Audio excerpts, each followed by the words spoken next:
What's going on, everybody? My name is Ben, and welcome back to Ben Builds. This is episode number 3 for our PV-1 Ventura, and I'm really excited to push through today and get this cockpit more or less finished up. So we'll see how far we can get. Now, last episode, I went ahead and installed and put together a scratch-built compartment. I believe it's for the radio operator, so that looks pretty decent, I have to admit. I'm very pleased with how it turned out. We've got the desk in there, we've got the bulkhead, we've got the floor.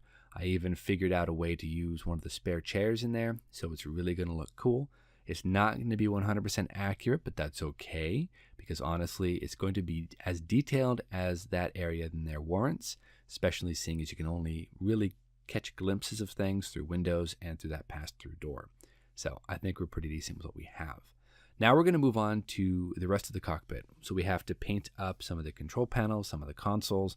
We have to use a flat black. I'm going to use XF1 by Tamiya. I'm going to spray it through my Grex airbrush, and really, honestly, that airbrush is beautiful. Also, we're going to use our jeweler files, our hobby knife, our flush cuts to get everything nice and smooth and really get these things dialed in for paint, masking, assembly, and the whole works. Honestly, guys, I know that I mentioned last episode that I could, if I wanted to, open up that bulkhead and allow it to be a bit more accurate. I've decided against that because I don't have any reference photos that show measurements. So I'm not going to worry about it. Instead, we're going to move on to paint. Let's go ahead, get these things masked up, and then get that Grex out, do some airbrushing.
All right, so all of the control panels are beautifully painted. We're going to switch over, get a little bit deep yellow and get a little burnt sienna.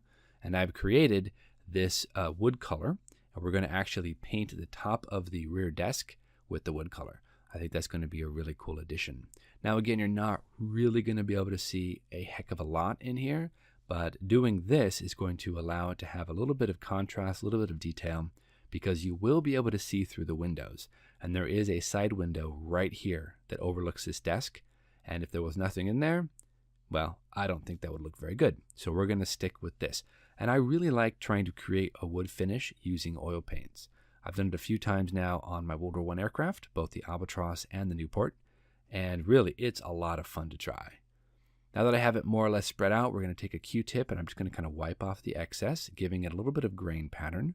I don't have to go too heavy with the grain pattern because you're not really going to be able to see a lot of detail in there, but I'm going to go just enough so that when you do look in there, you're going to see some variation in that actual wood color.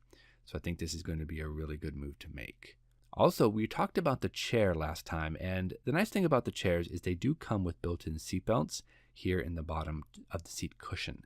You know what, to be honest, I don't like how they look. They're too uniform for me. So I kind of jumped out on a limb and I created this. I just made some basic seat belts out of really thin wire and out of Tamiya tape. So you can see here, they're not exactly 100% accurate. I'm sure there's better belts out there that you can make, but these are good for me. I like the overall appearance. So we have to do the exact same thing with the pilot seat as well. So first off, I'm going to go ahead and remove the molded in seat belts. I'm going to use my X-Acto knife here. I'm just going to scrape off all of that detail. That's going to allow me to come back in there and replace them with my own belts. I just have to get enough of it off so I can paint it over, and then I can create some belts out of tape that will cover up any blemishes left by the actual removal of those seat belts. So we're going to be using some green. I'm just going to brush it on. I don't even have to mix this with thinner. I can just take it right out of the bottle. I know it's a model air color, but you can brush paint model air colors. It's perfectly fine. So I'm going to cover up any of those blemishes left by the removal of the belts, and then we're going to turn our attention to the actual seat belts. Now, the way I like to make seat belts, not really sure if this is how everyone else does it, but this is how I've learned how to do it. I basically take my thin gauged wire, and I'm going to bend it into a D shape using my tweezers. So I'm just going to wrap the first leg right around there, and then we'll be able to wrap the second leg the opposite direction. Now I'm going to use another pair of tweezers here because this wire is small and sharp and not the easiest to bend. Ideally, I would need like a fuse wire or something that's a little bit easier to bend, a little more malleable. This is all I've got, so we're just going to make it work. So I'm going to bend it over into this D shape, and then if we can go ahead and just give it a little bit of pressure here, get it nice and folded, you can see it looks like a D. So that's exactly what we want. Now I'm going to go ahead and take my flush cuts, and we're just going to cut off the excess. So right here, let's try to get this cut nice and smooth. There we go, right there. So this is going to actually help us to make a smaller D. Now we have a really nice looking, albeit a little thicker than it should be, but we have a nice looking belt buckle. So now with my tweezers, I'm going to go ahead and start kind of fidgeting around with this, and we are going to close that D. I'm also going to take my hobby knife and cut out sections. When I fold it over, we're going to have a smaller area. Let's take our tweezers and let's just fold these around, kind of compress it, really close the loop, and have ourselves a nice looking little buckle. Not too shabby. All right, let me pull it out here and show you here in the camera. You can see it's tiny, but it works. So now that we have that, we can turn our attention over to the belts themselves. I'm going to use Tamiya tape, sliced about 1 millimeter thick, and just fed right through that opening. So we have our belt here out of Tamiya tape. Let's go ahead and just feed that through the D there in the actual buckle. Now let's go ahead and fold that tape over so we can kind of stick it down to itself. There we are. That's looking pretty decent. Now I'm going to tamp that down a little bit, and we are going to fit it onto the chair. Now I made the belt a little longer than it should be. That's okay. We can just slice that down and cut that down to length. So we have an actual lap belt. Now we need one more lap belt, and we need 2 shoulder harnesses as well. But you can kind of get the idea. So we're going to go ahead and do the exact same thing 3 more times. We might change it up just a little bit for the shoulder harnesses, but we're going to create 3 more belts and get this seat looking awesome.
All right, everybody, we have the belts all nicely glued into the actual locations. They look fantastic. Now, I know that the buckles themselves are a little out of scale, I understand, but I think they look awesome, and they really add a bit of spice to the cockpit and to the seats. So I'm happy with it. We're going to take a little bit more of the super glue here. We're going to just make sure that these belts don't go anywhere, and this is what we're left with right here. Again, not perfect, but honestly, these will pass just fine. So let me show you the other one as well, how they sit kind of next to each other. We're looking pretty decent. So now let's go ahead and move on to some more detail painting. and just get the rest of that cockpit all painted up.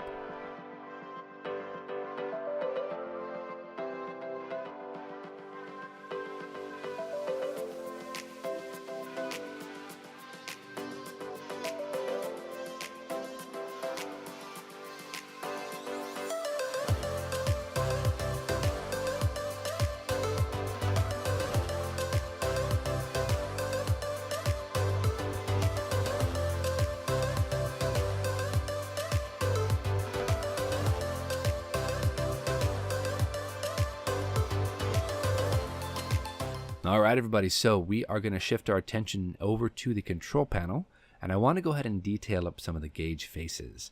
Now, they do supply you with decals, but to be honest, I tried putting on those decals, and they just absolutely were a pain in the rear. So I decided to go ahead and do a little bit of hand brushing and hand painting for each of the gauge faces. Now, the way I'm doing that is I have my applicator that I made for my super glue, and we're actually cleaned it off and we're using it for white paint. And all I'm doing is just basically making little stipple effects there in the different actual gauge faces that gives us the impression of there being numbers. So let's go ahead and do that over the entire control panel, and then we're going to drop some future on each of those actual gauges, and hopefully this looks the part.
So I went ahead and glued in the pilot seat. That's looking fantastic. We're now going to glue in the radio operator seat right behind that new compartment that we built. So let's go ahead and position the chair where we want it to go. This is actually the spare chair that comes with the kit that we don't actually use for the American version of the Ventura. It's probably for the RAF Hudson, something like that. But for the Ventura, we're not using it. So that's all glued down, and now we're going to turn our attention over to the Copilot chair. Now, you had to kind of build a very quick lattice work of plastic pieces. I threw those together, not a problem. They're pretty much ready to go, and I've glued that down to the base. Now, let's see how it looks here. With both seats have seat belts, everything is more or less painted. I do have to do a little bit of work on the lattice supports to hold up this chair.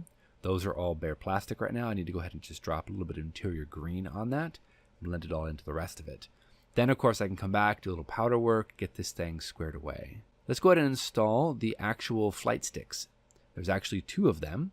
We have everything detailed up. We use a little bit of silver paint. We use a little bit of flat black and, of course, the interior green. So we're going to glue that one down right in that locating tab right there. And let's go ahead and adjust it. Make sure that it doesn't look like it's too far forward or right, left, or back. I want it nice and neutral. Let's get the next one in here as well. Yeah, this is looking great, guys. Honestly, this is really looking way better than I anticipated. So I'm very pleased at that. There we are. Make sure that's lined up with the one next to it. This is looking fantastic. This is such a great kit, everybody. So now let's go ahead and before we call it quits, guys, let's go ahead and install the front control panel with the throttle controls. Just glue this all down so that we can let this cure and dry. And then we're going to go ahead and call it quits for today. Next episode, we're going to go ahead and take this cockpit, glue it into the fuselage, and get the fuselage all buttoned up because this cockpit is basically done, guys. I love it. It looks so cool. Last thing I'm going to do here before I call it quits, I'm just going to go ahead and touch up some of that interior green on a few little parts and pieces. We are going to call it quits for today. We are done. The cockpit looks fantastic. So we will see you back here next week on episode number 4. Until then, enjoy yourselves. Get some bench time, build something cool, and we will see you back here on the next episode of Ben Builds. Thanks so much, guys. We'll see you soon.